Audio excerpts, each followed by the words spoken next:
To England! To England! For Valhalla! These new visions of Odin trouble me.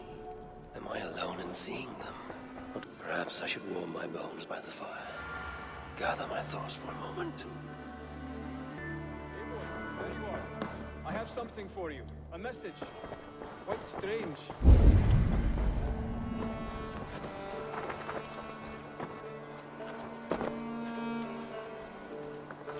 Something for me. What is it? A letter requesting your presence in the southwest. A village called Athelney. Nothing strange about a summons for me, is there? It is not the recipient I find strange. It is the sender. The letter is signed a poor fellow soldier of Christ. Ah, our mysterious partner. For a short time I hoped it might be Basim feeding us the names of these targets. He seemed the most likely man, for a time. Only one way to discover the truth. Thank you, Hytham. I will take care of this.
All right there?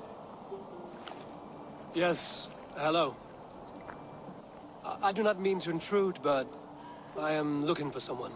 And who would that be then? I do not know exactly. Well, that'd be why you ain't found him. But you're free to pass the time just here if you like. Thank you.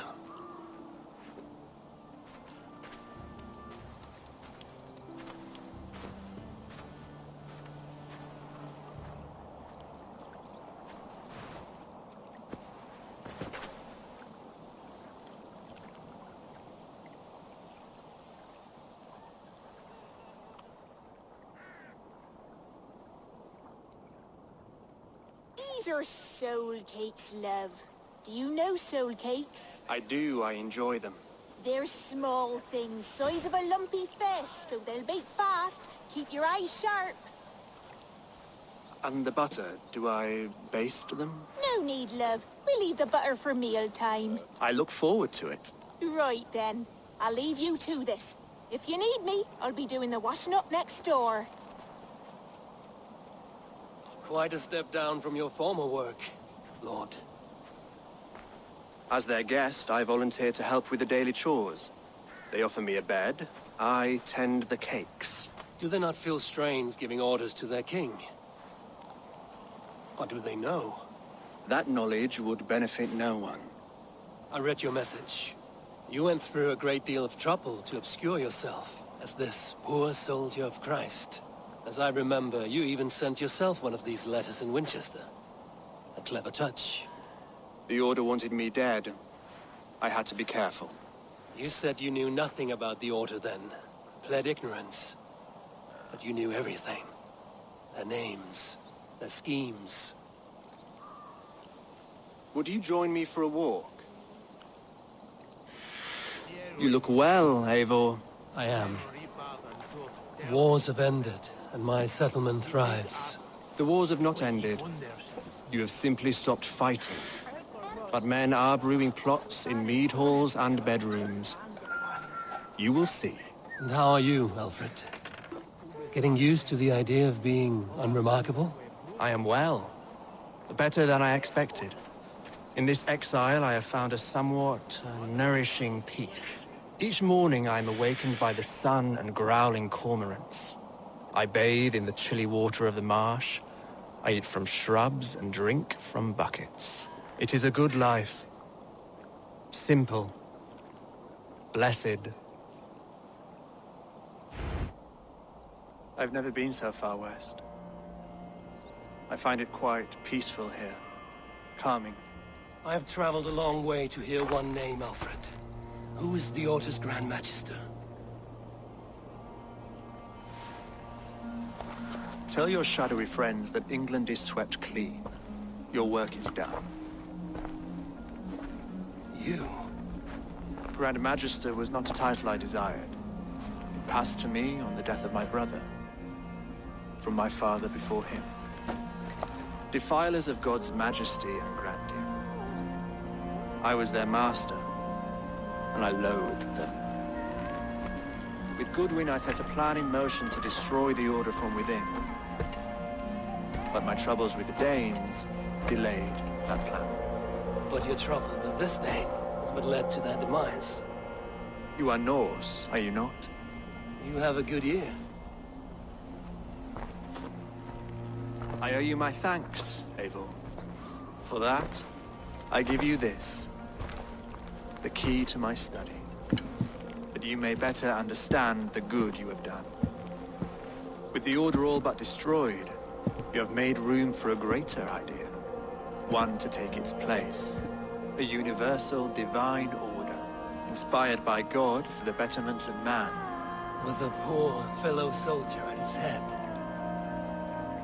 You have saved England, whether or not that was your intent. Now let England save you.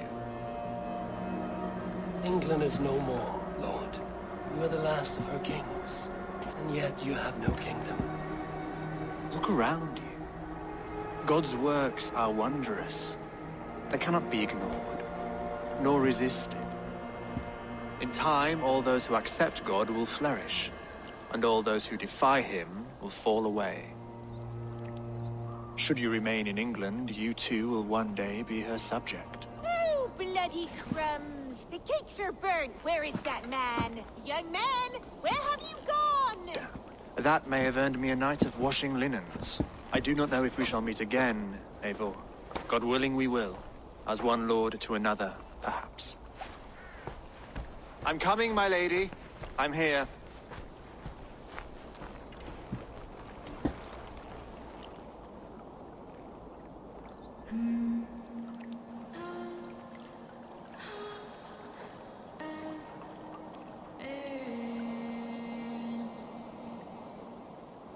Aelfred gave me a key to unlock his study.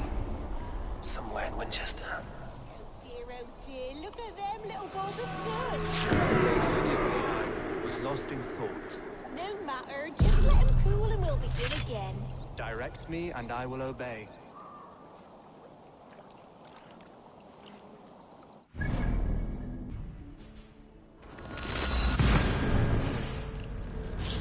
These new visions of Odin trouble me. Am I alone in seeing them? Or do the tales of Svartalfheim hold some other meaning? Perhaps I should warm my bones by the fire. Gather my thoughts for a moment.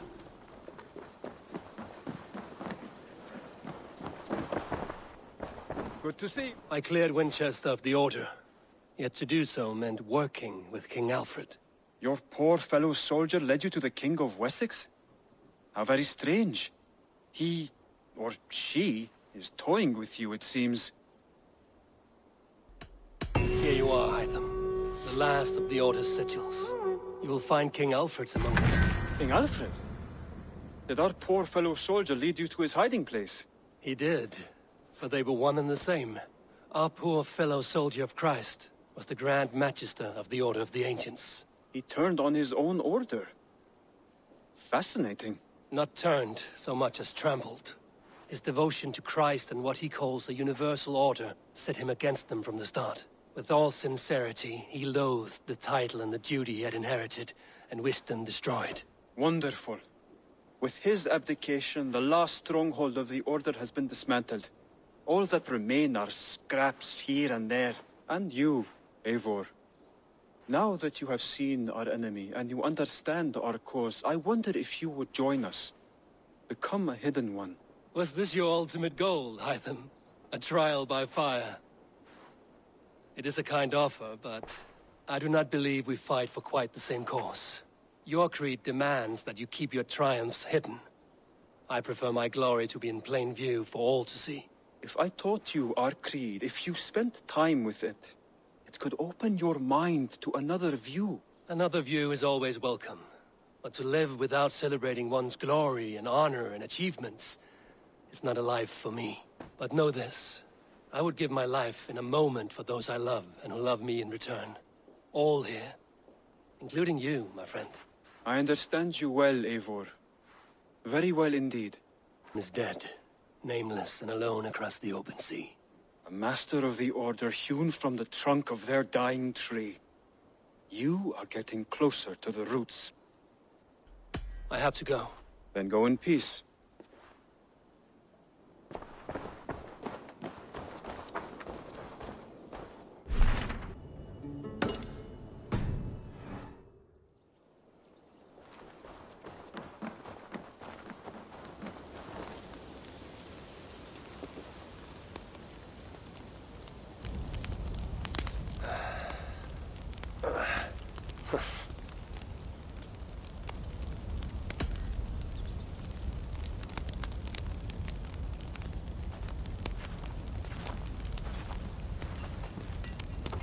Are you and Bridget well?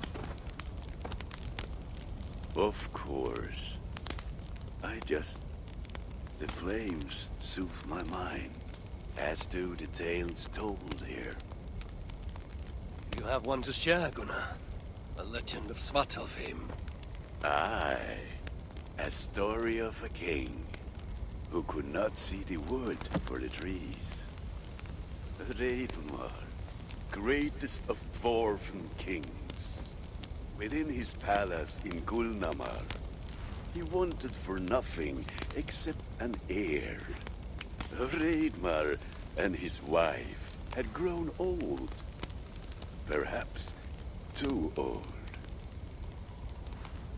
Late one night, consumed with worry, Reidmar walked in the shadow of his vast mountaintop palace, tears in his eyes. "A great king! What ails you?" a voice said. Afraid, Reidmar saw no one.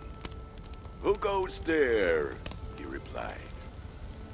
Then he saw who addressed him. A vast and ancient tree, perhaps almost as old as Ymir himself.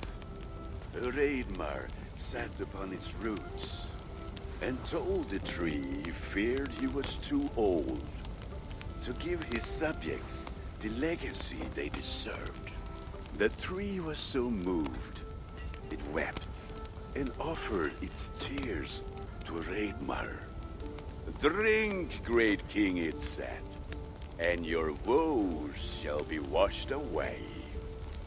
Reidmar observed the grass, the meadows, the leaves of the tree. His subjects' happiness could be seen in how they cared for the land. His legacy was all around him.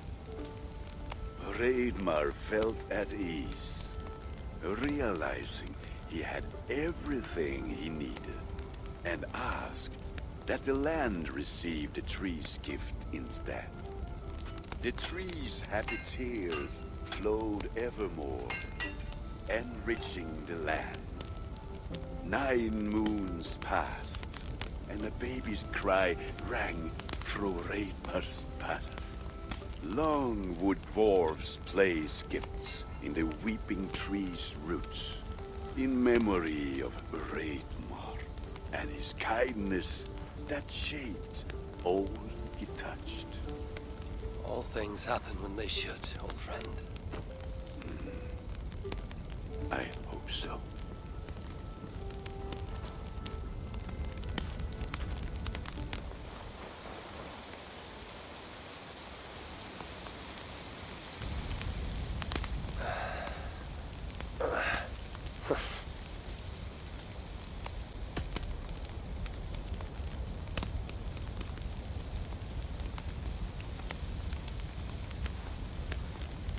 I hear you seek tales of Svartalfheim. You are not alone on your glimpses of the Aesir. You have seen them too. No. Only the power the visions hold, and their effect on those once held dear. You speak of Sigurd. Do you want my tale or not? There was a dwarven miner who cared only for his work.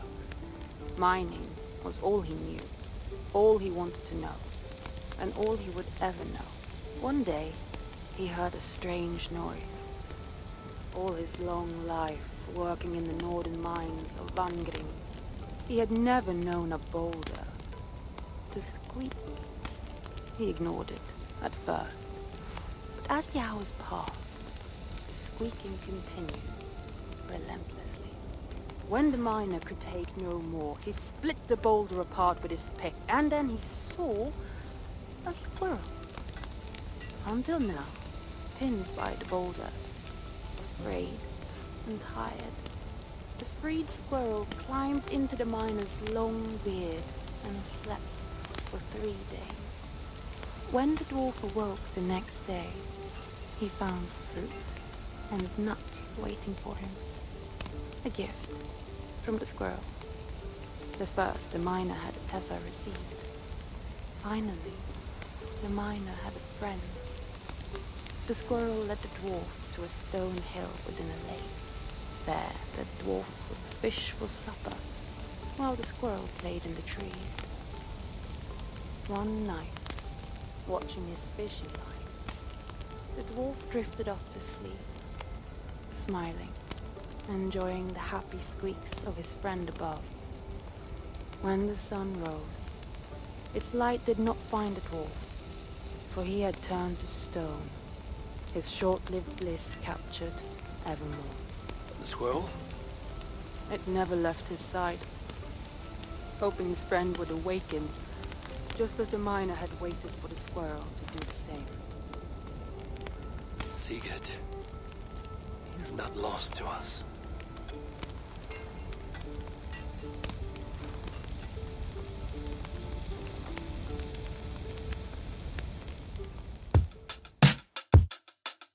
Oyun Ekranı 035 YouTube kanalını izlediğiniz için teşekkürler. Kanala desteklerinizi bekliyoruz. Kanalımızı beğenmeyi, abone olmayı, bildirim zilini açmayı lütfen unutmayalım. Görüş, öneri ve yorumlarınız bizim için gerçekten çok değerli olacak. Lütfen yorum bırakın.